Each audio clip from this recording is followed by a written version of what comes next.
Assalamualaikum warahmatullahi wabarakatuh. Perkenalkan, nama saya Kurnia Oktaswita, NPM 231012229. Pada video ini saya akan memenuhi tugas mata kuliah Hukum Pasar Modal yang diampu oleh Bapak Dr. Haji Zulfikri Toguan SHMH. Baiklah, pada video ini saya akan menjelaskan kejahatan dan pelanggaran di pasar modal. Kita tahu sendiri bahwa dalam perekonomian modern, pasar modal menjadi suatu kebutuhan penting, di mana pasar modal ini berfungsi sebagai indikator dan platform bagi interaksi antara pengusaha dan investor melalui kegiatan ekonomi. Undang-undang yang mengatur tentang pasar modal ini sendiri itu diatur di dalam Undang-Undang Nomor 8 Tahun 1995 tentang pasar modal, di mana menjelaskan dalam pasal 1 angka 13, pasar modal itu adalah kegiatan yang berkenaan dengan penawaran umum dan perdagangan efek perusahaan publik yang berkaitan dengan efek yang diterbitkannya, serta lembaga dan profesi yang berkaitan dengan efek. Sebagai sarana pembangunan ekonomi yang penting, pasar modal tidak terhindar dari potensi penyalahgunaan oleh pihak-pihak tertentu yang berusaha memperkaya diri sendiri secara melawan hukum. Praktik-praktik yang tidak etis ini dapat mencakup penipuan, manipulasi, harga saham, atau insider trading, atau ini disebutnya dengan perdagangan orang, yang tidak hanya merugikan investor lain, tapi juga mengancam integritas dan kepercayaan terhadap pasar modal secara keseluruhan. Oleh karena itu, penting untuk memiliki regulasi yang ketat dan mekanisme pengawasan yang efektif, guna mencegah tindak-tindakan yang merugikan. Secara umum, kejahatan yang terjadi di pasar modal itu sering dilakukan oleh pelaku kerah putih atau white collar crime, dengan cara yang sangat profesional sehingga para korban ini tidak menyadari bahwa mereka telah dirugikan oleh tindak kriminal tersebut.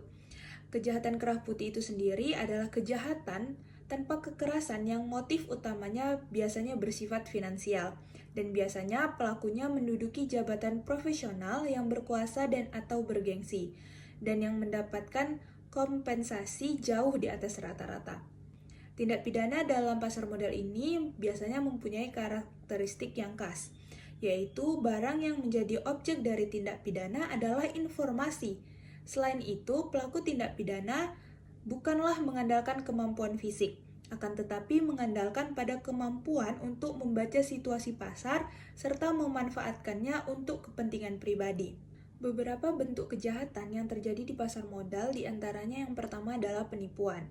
Hal ini diatur dalam Pasal 90 huruf C Undang-Undang Pasar Modal yang menjelaskan bahwa penipuan adalah membuat pernyataan tidak benar mengenai fakta material atau tidak mengungkapkan fakta material agar pernyataan yang dibuat tidak menyesatkan mengenai keadaan yang terjadi pada saat pernyataan dibuat dengan maksud untuk menguntungkan atau menghindarkan kerugian untuk diri sendiri atau pihak lain, atau dengan tujuan mempengaruhi pihak lain untuk membeli atau menjual efek. Yang kedua yaitu adalah manipulasi pasar.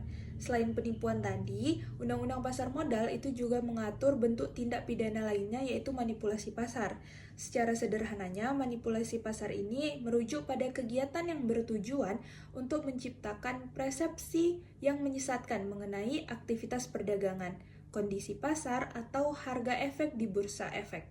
Tindakan ini dapat mencakup memberikan pernyataan atau informasi yang tidak benar atau menyesatkan, yang pada gilirannya dapat mempengaruhi harga efek di bursa.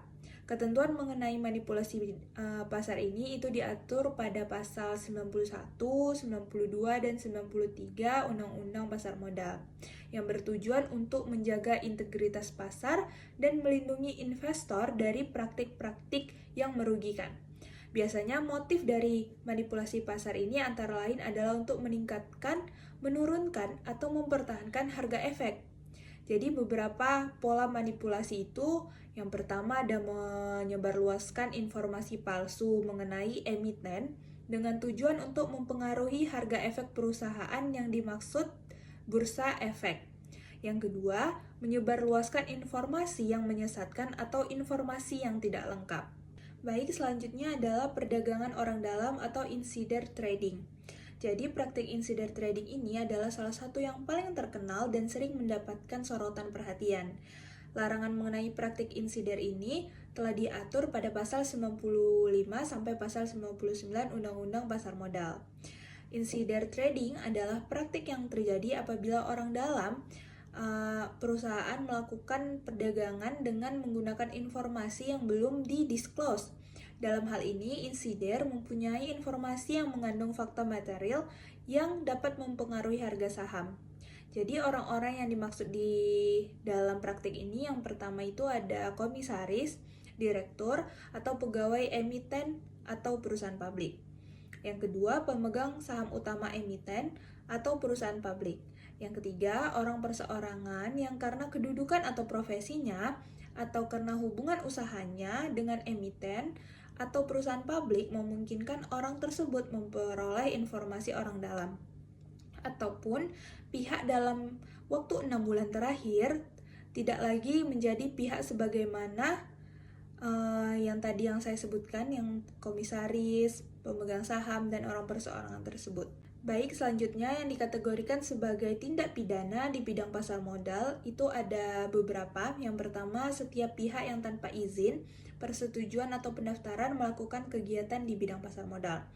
Yang kedua, manajer investasi dan pihak terafiliasi yang menerima imbalan dari pihak lain dalam bentuk apapun, langsung maupun tidak, untuk melakukan pembelian atau penjualan efek. Yang ketiga, emiten atau perusahaan publik melakukan penawaran umum namun tidak menyampaikan pernyataan pendaftaran atau pernyataan pendaftarannya belum dinyatakan efektif oleh Bapepam. Yang keempat, siapa saja yang melakukan penipuan, menyesatkan Bapepam, menghilangkan, memusnahkan, menghapuskan, mengubah, mengaburkan, menyembunyikan, atau memalsukan catatan dari pihak yang memperoleh izin, persetujuan, dan pendaftaran dari Bapepam. Yang kelima, pihak yang langsung atau tidak mempengaruhi pihak lain untuk melakukan pelanggaran pasal-pasal Undang-Undang Pasar Modal. Dan hal ini diancam pidana seperti yang ditentukan oleh pasal 103 sampai pasal 107 Undang-Undang Pasar Modal. Selanjutnya adalah pelanggaran di bidang pasar modal. Jadi pelanggaran di bidang pasar modal ini juga memiliki karakteristik yang unik yang membedakannya dari jenis pelanggaran di sektor lainnya. Pelanggaran di bidang pasar modal merupakan pelanggaran yang sifatnya teknis administratif. Ada 3 pola pelanggaran yang lazimnya terjadi. Yang pertama itu adalah pelanggaran yang dilakukan secara individual, yang kedua pelanggaran yang dilakukan secara berkelompok, yang ketiga pelanggaran yang dilakukan langsung atau berdasarkan perintah atau pengaruh pihak lain. Baiklah, cukup sekian penjelasan saya mengenai kejahatan dan pelanggaran yang terjadi di pasar modal. Lebih dan kurangnya saya mohon maaf. Saya akhiri. Wassalamualaikum warahmatullahi wabarakatuh.